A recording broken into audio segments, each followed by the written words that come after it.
Okay, ladies and gentlemen, dear rail friends, welcome to another appointment of this cycle of video conferences. Tonight we have a presentation from Down Under, as they say. That is a presentation on the Tramways of Tasmania.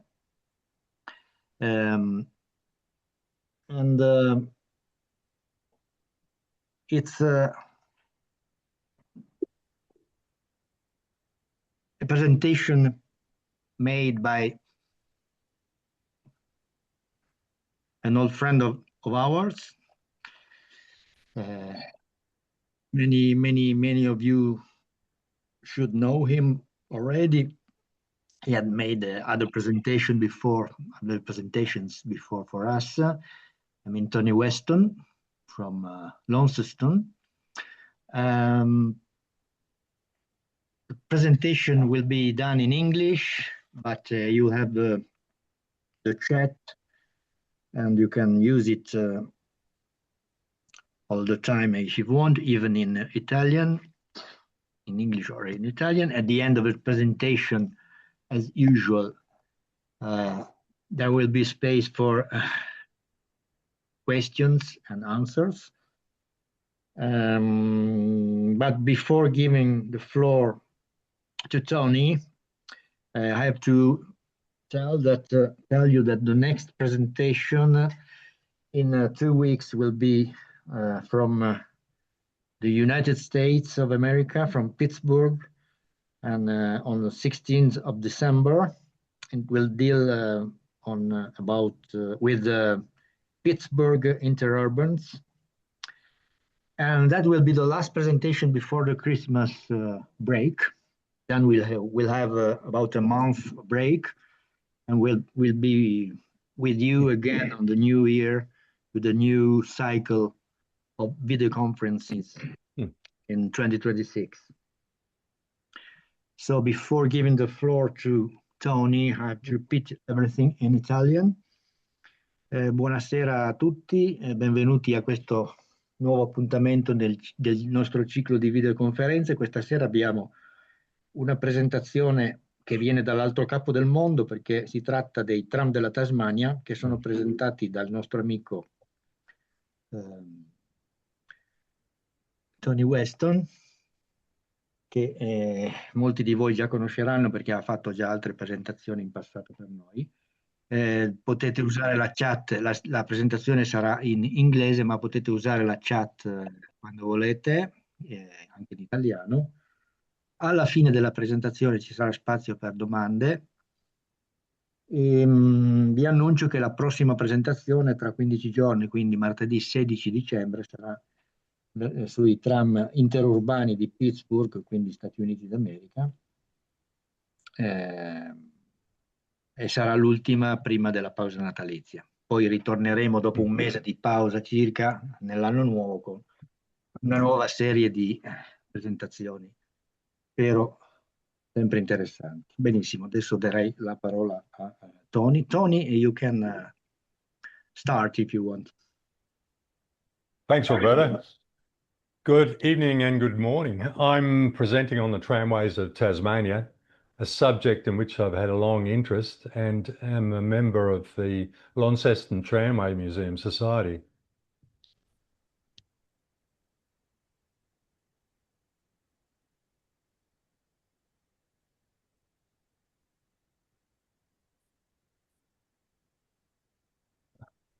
So here's a map of Australia, mainland Australia, and Tasmania is down the bottom, next stop Antarctica.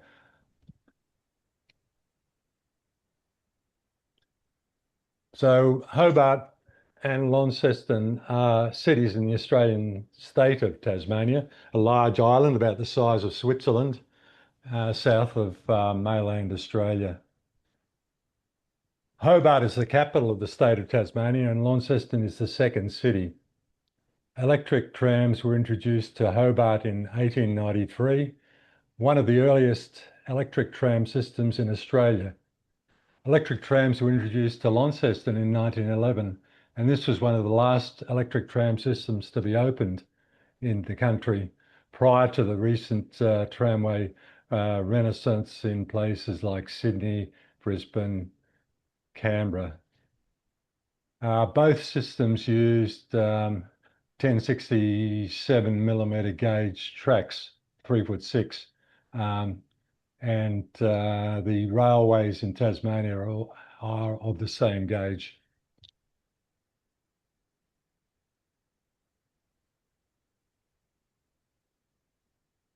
So first up, we're looking at Hobart. The photograph shows a standard single track double deck tram in Macquarie Street, one of the main thoroughfares in Hobart. These days, there's a lot more cars in the street.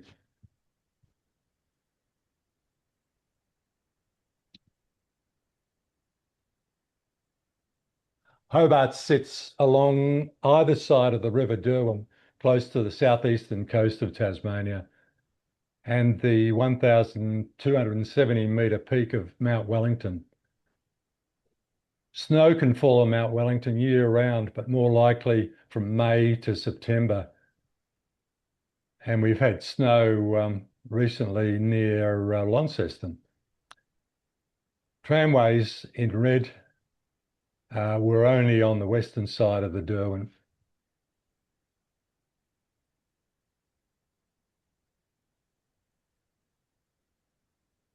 The total route length of the Hobart tramways at maximum extent was 32 kilometres. One of the steepest routes was that to West Hobart, as can be seen on the map with those twists and turns. The tramways extended to the limits of the suburbs in the 1940s. Obviously, Hobart is quite a larger city than it was in the 1940s.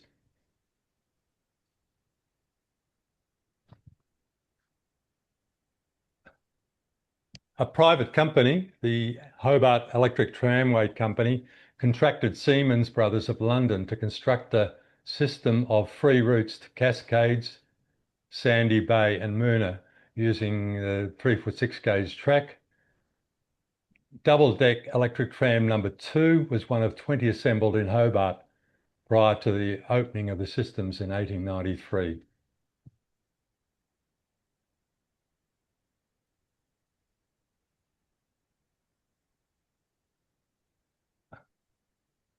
All of the tram routes terminated at the General Post Office, the GPO, in the centre of Hobart. All the initial trams were single truck, but in 1904 there was a bogie double-deck tram imported from the United Kingdom. Primitive bow collectors were used and later replaced by Fisher bow collectors, which we'll see in the next few slides.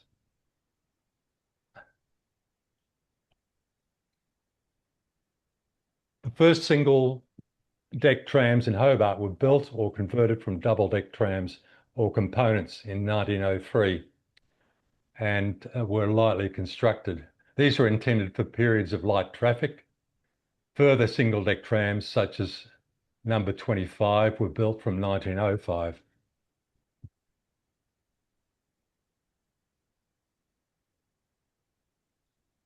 An improved standard single-track double-deck tram, number 12, with a Brill 21E truck and more powerful motors, was built by the Hobart Electric Tramway Company in 1905, and 40 of these trams were produced up to 1925. An extension of the Sandy Bay line to Beach Road at Sandy Bay followed the purchase of the Hobart Electric Tramway Company by the Hobart City Council and the inauguration of the Hobart Municipal Tramways. Excuse me.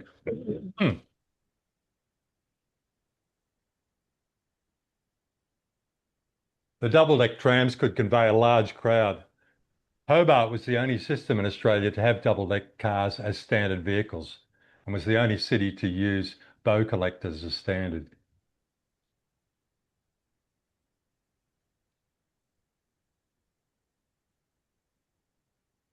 Trams travelled through and to the edge of suburbia, and in this case, the Cascades route terminated near the famous Cascade Brewery, which is still in business. Mount Wellington looms large in many parts of Hobart. and unfortunately the forest surrounding Hobart sometimes catches fire. In 1967, a terrible fire burned the Cascade Brewery and came within 2 kilometres of the central business district.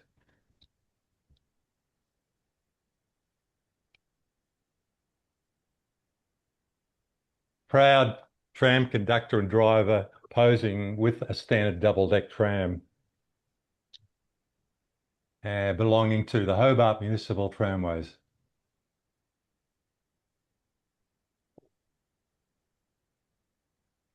Construction of a single-deck one-man car, number 51, commenced as a double-deck car and was completed as a single-deck car in 1924. It was converted to a one-man double-deck car in 1929, and the top deck was removed along with 30 other double-deck cars in 1948 to 1949. This followed the overturning of 3 other double-deck cars in 1946 to 1948, probably caused by some neglect in track maintenance during the Second World War.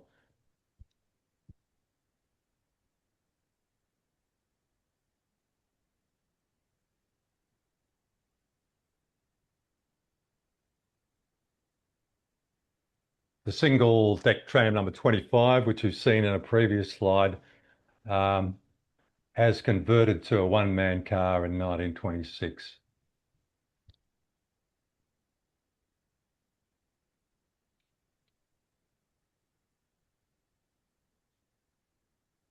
The last major tram design in Hobart after the standard double-deck, following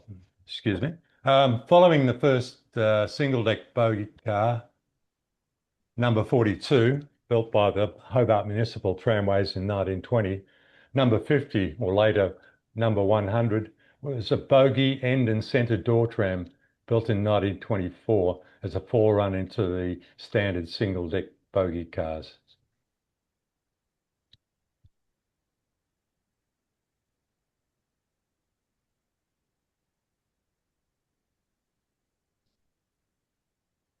The last major tram design in Hobart after the standard double-deck was the standard bogie single-deck saloon car with end doors, introduced in 1933.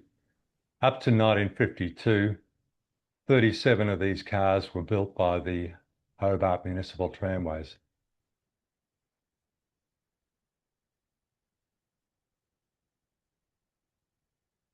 The Hobart standard bogie single-deck cars ran on Melbourne number 9 leaf spring bogies, similar to the Melbourne number 15 bogies shown in the photograph. This design of truck was first used in Melbourne and later in Sydney, Brisbane and Hobart.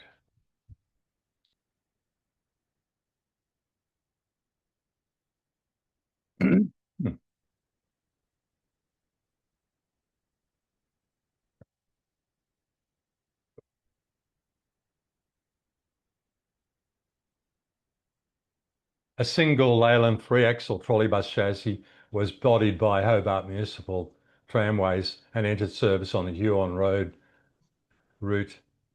And by 1946, there were 27 trolleybuses running on this and former tram routes.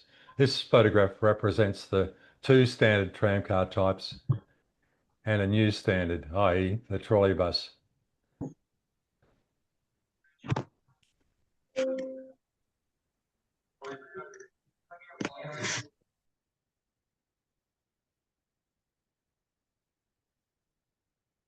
After a change of ownership to the Metropolitan Tramway Transport Trust in 1955, which also covered Launceston and Burnie, the Hobart tram system closed in 1960. Trolleybuses only lasted until 1968. Both modes were replaced by motor buses, the majority of which were petrol-fueled. The Tasmanian Transport Museum Society has a large collection of trams, trolleybuses, buses and railway rolling stock at Glenorchy in Hobart's northern suburbs. Standard double-deck car number 46 shown has had the body restored, but is not fitted with a truck. Standard single-deck bogie car number 141 has been preserved in working order at the museum, but cannot be run under its own power.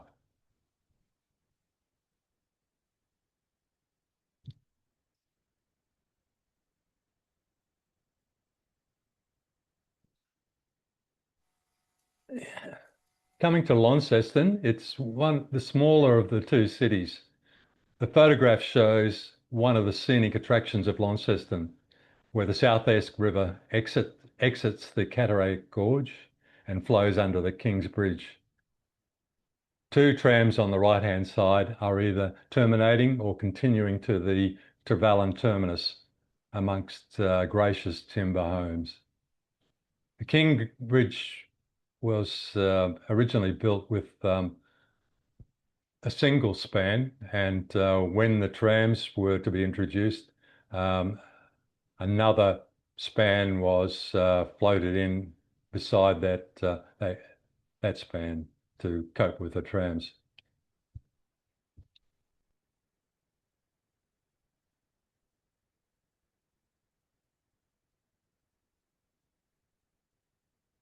The Duck Reach hydroelectric power station, 3 kilometres from the city centre on the South Esk River, opened in December 1895 and was a catalyst for the later electric trams. The power station was finally closed in 1955 and the access bridge and power station building are shown following recent heavy rains.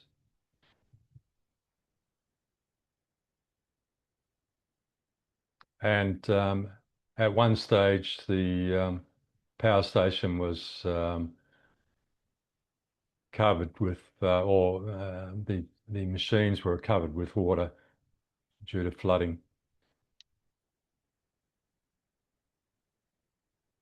The Launceston City Council's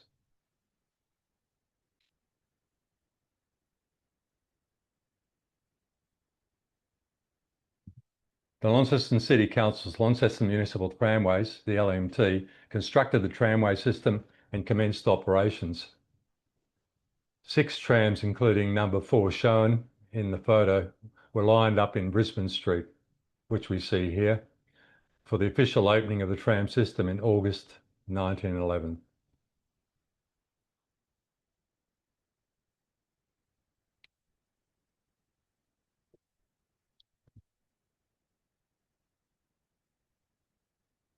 "100 years later, in August 2011, tram number 1, partially restored at the Launceston Tramway Museum, was at the same location in Brisbane Street. It has now almost been fully restored with only the fitting of controllers and wiring required. And we're currently looking at using a battery trailer similar to the diesel generator trailer we currently use at the museum.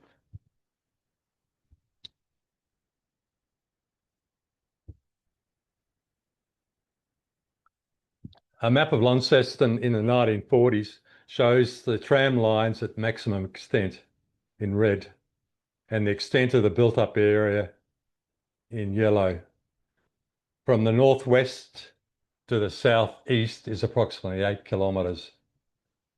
Some of the tram lines were quite steep, as these climbed hills to Talbot Road in the east and Basin Road in the west of the city centre.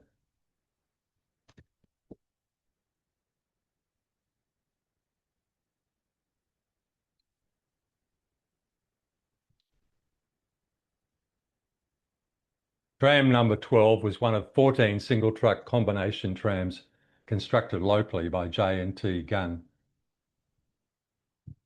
Until 1927, another 12 similar single truck closed combination trams were built by the Launceston Municipal Tramways at the Inveresk Depot and Workshop.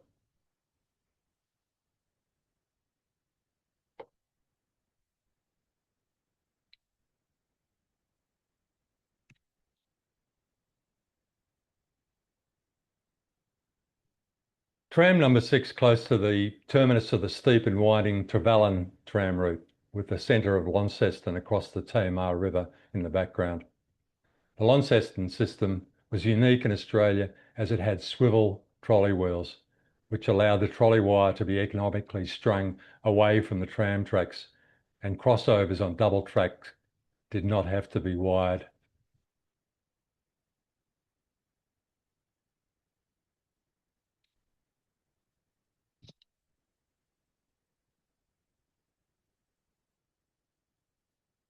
One of the drop centre bogie cars, numbers 27 to 29, is pictured outside the Inveresk workshops and depot. The Inveresk depot was replaced by the Howick Street depot in 1932, following major flooding in 1929, and the depot was later sold to the Tasmanian Government Railways. Major railway workshops had previously been established close to the depot site.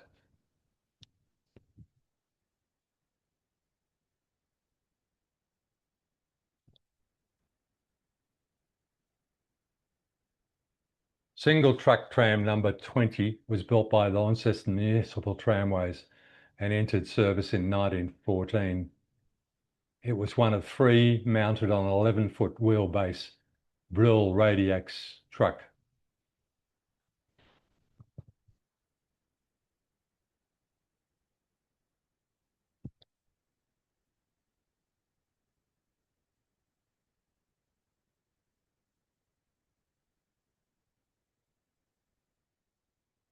The LMT constructed the 3 drop centre bogie trams with air brakes. Previously, no air brakes and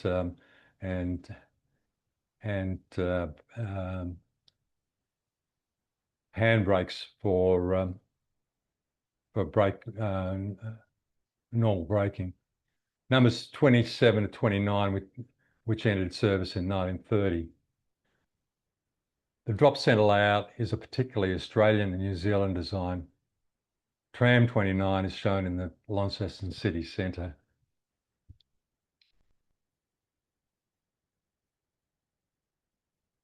And Tram 29 at the Howick Street depot. The last trams ran in 1952, and trolleybuses eventually replaced trams on most routes. The trolleybuses were replaced by motor buses in 1968, most of which were petrol, believe it or not.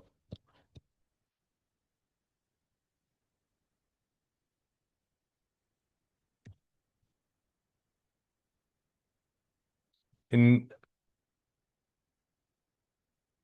2025, Metro Tasmania provides public transport by bus in Launceston, as well as Burnie and Hobart, and uses the last depot.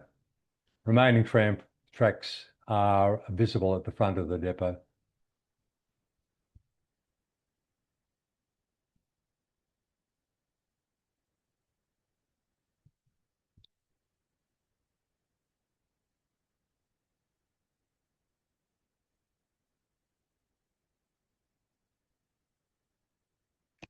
The former Inveresk tram depot has survived to the present day, with some extensions and a portion leased to the Launceston Tramway Museum Society as a museum, workshop and depot.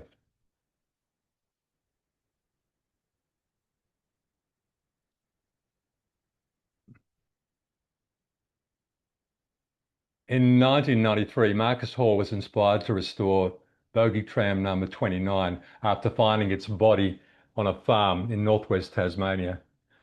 The Launceston Tramway Museum Society was founded in 1995, and the body of the tram moved to the former railway workshops at Inveresk for restoration, and then to the former Inveresk tram depot nearby.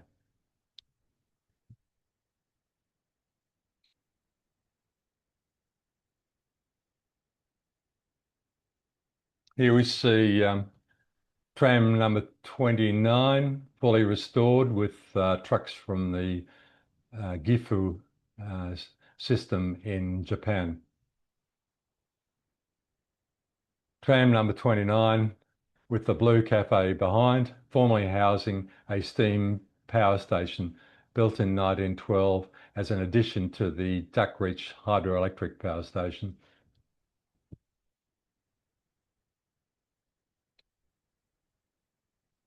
Tram number 29 and the generator set used to supply electrical power in the absence of overhead trolley lines.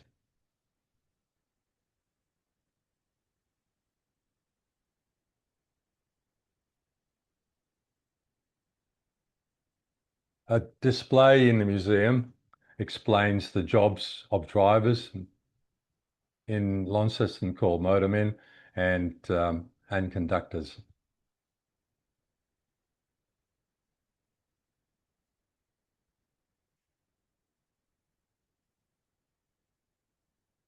And on this slide, you can see a plan of the 1.6 kilometres of track used by the Launceston Tramway Museum.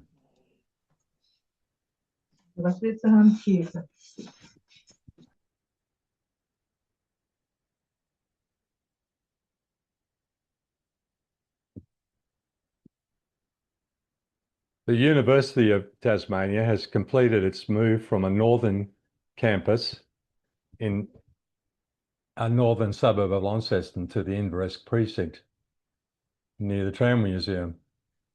In conjunction with the University Construction Program, the Launceston Tramway Museum replaced a significant proportion of the timber sleepers in the track with new and used steel sleepers on the 1.6 kilometre track owned by the City of Launceston and used by the museum.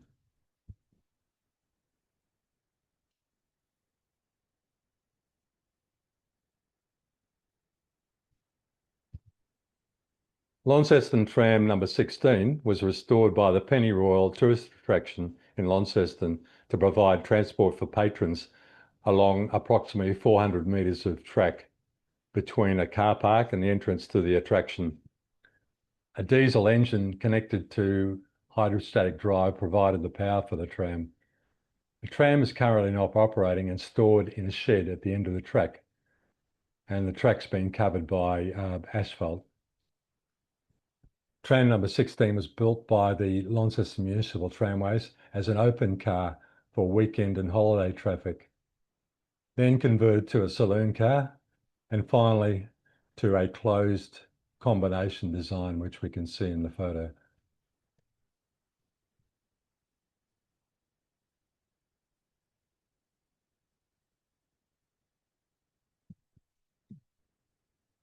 There are at least 7 rural freight and passenger horse tramways in Tasmania, mainly on the thickly forested west coast, serving the mining industry, and mainly with wooden rails.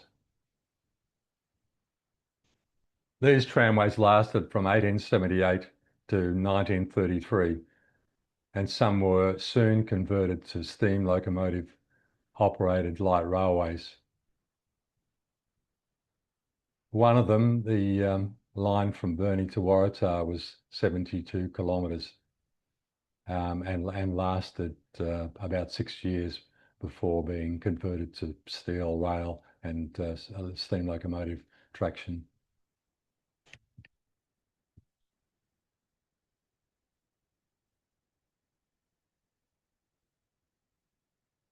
Here you can see a picture of the horse tram and depot for the roadside tramway from the mining town of Beaconsfield to Bowen Jetty on the River Tamar. You normally don't see bogie horse cars.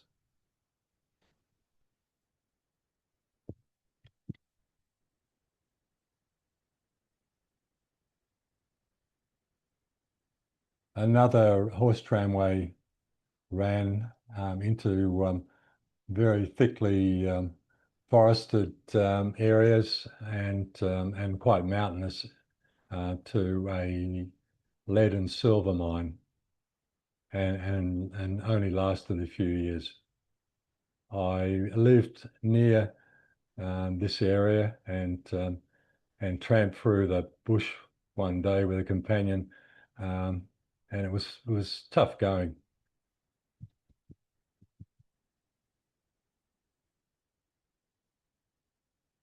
Okay, this presentation would not have been possible without the great work by the late Ian Cooper documenting Tasmania's trams and trolleybuses.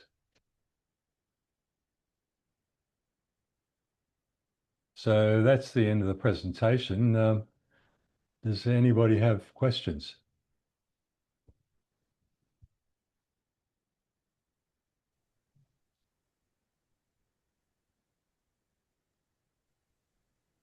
Comments? Now you're saying that there's a heritage line.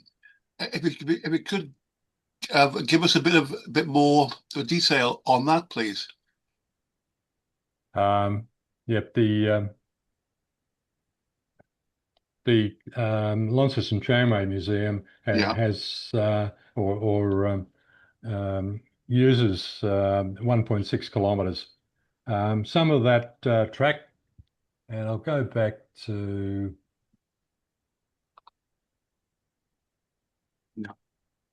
the slide. Got it now. Yep. So we've got our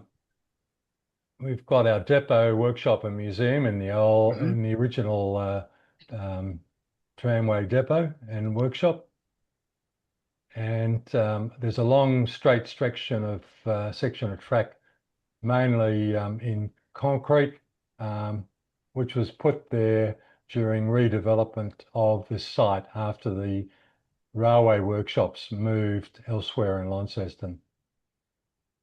So that's straight centre line to the old roundhouse is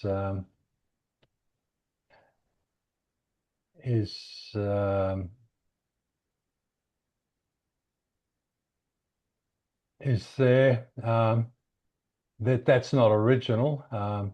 There is some original track in the loop which goes around. So a complete trip on the line comes out of the depot, goes up to the edge of the roundhouse and turntable, back around to the bridge into the city, and then back to the depot. And that's open at the moment, Tuesday to Thursday and Saturday of most weeks, with a break over the Christmas New Year period.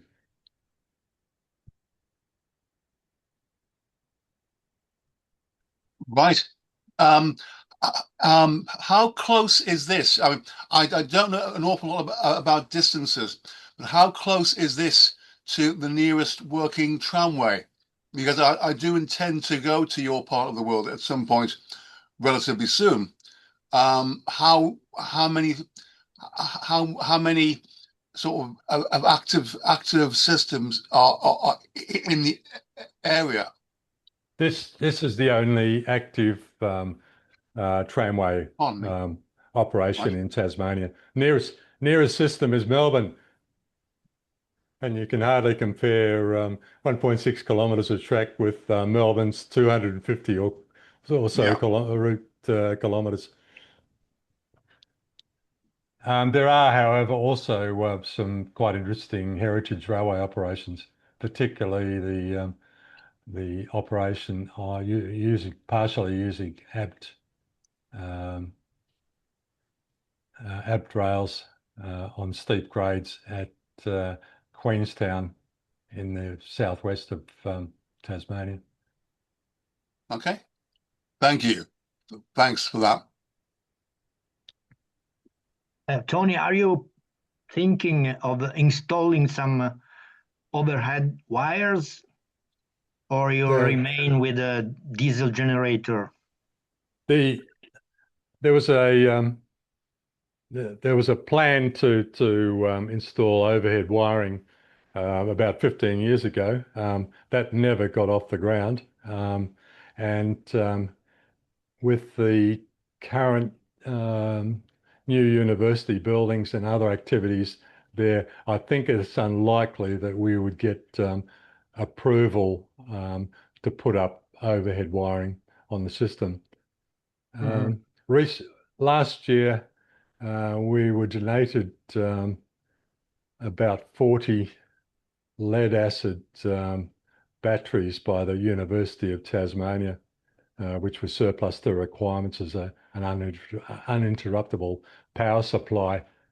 So at the moment, we're looking at building, or we actually are building a small trolley similar to the trolley mounted diesel generator, and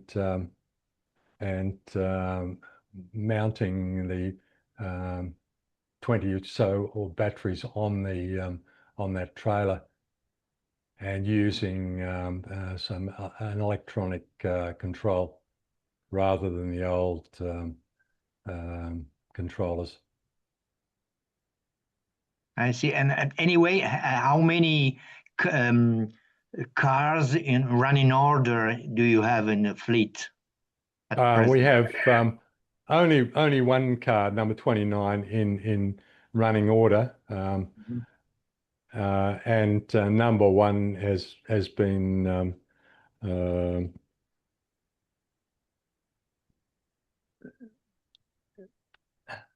number one has been restored, and I was on a truck, 3-foot-6 gauge built 21E truck, and we're just waiting on the batteries or the controls for the batteries to start using that as well. Thank you.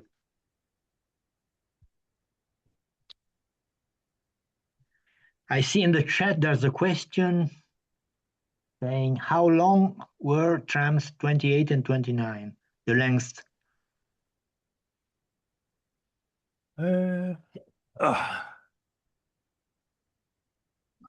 Approximately 48 feet, but I'll just check that. 43 feet.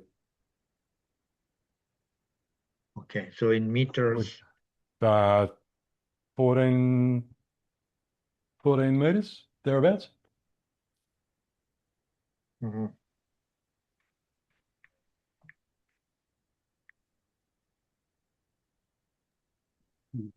Are there any schemes to bring trams back to your part of the world at all?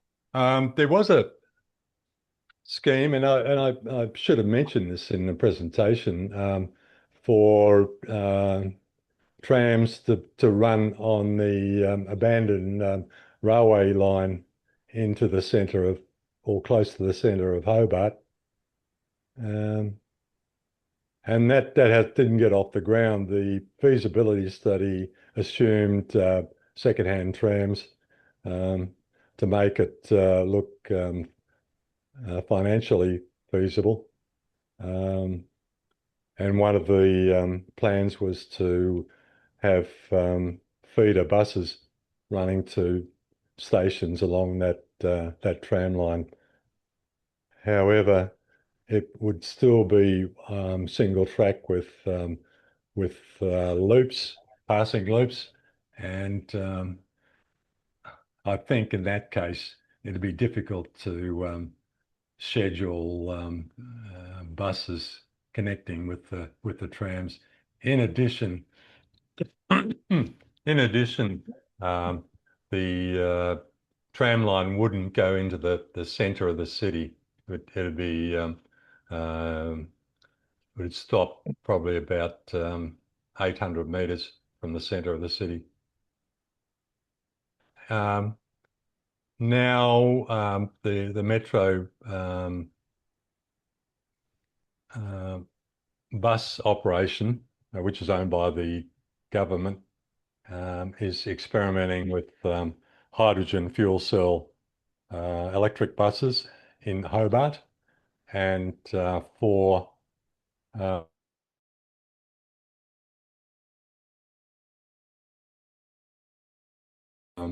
no plans for any railed operations that I can see.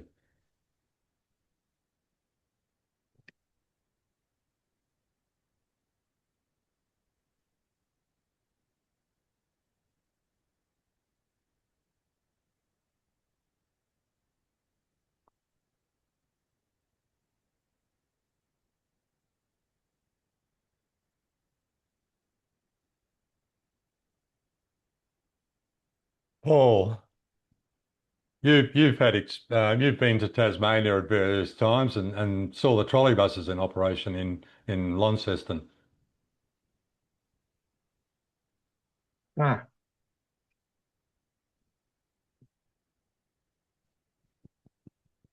Domande? Any more questions?